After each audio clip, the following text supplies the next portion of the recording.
আসুন আজ ওয়েভার শব্দটা শিখে ফেলি আর শেখাটা হবে একটা মজার গল্পের মাধ্যমে। ভাবুন তো কি ভীষণ গরম। এখন আইসক্রিম ভালো লাগবে নাকি জুস? চলুন রিনা নামের এক মেয়ের গল্প দিয়ে ব্যাপারটা সহজে বোঝা যাক। রিনার প্রথমে মনে হলো, বাহ, ঠান্ডা আইসক্রিম হলে তো দারুণ হয়। কিন্তু পরক্ষণে আমার ভাবল, এক গ্লাস ঠান্ডা জুসও তো মন্দ হবে না। আইসক্রিম নাকি জুস সে কিছুতেই মন ঠিক করতে পারছিল না।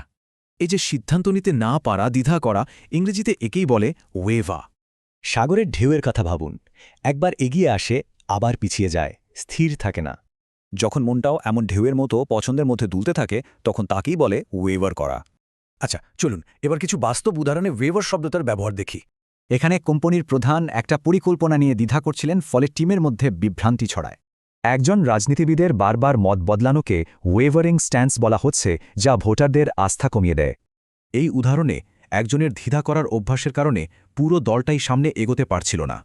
তার মানে ওয়েভার শব্দটার মধ্যে একটা নেতিবাচক ভাব আছে। এটা দৃঢ়তার ঠিক উল্টোটা বোঝায়। আসলে ওয়েভার করা একটা সমস্যা, কারণ এতে অনিশ্চয়তা বাড়ে আর সুযোগও হাতছাড়া হয়ে যায়। আচ্ছা, রিনার গল্পে ফেরা যাক।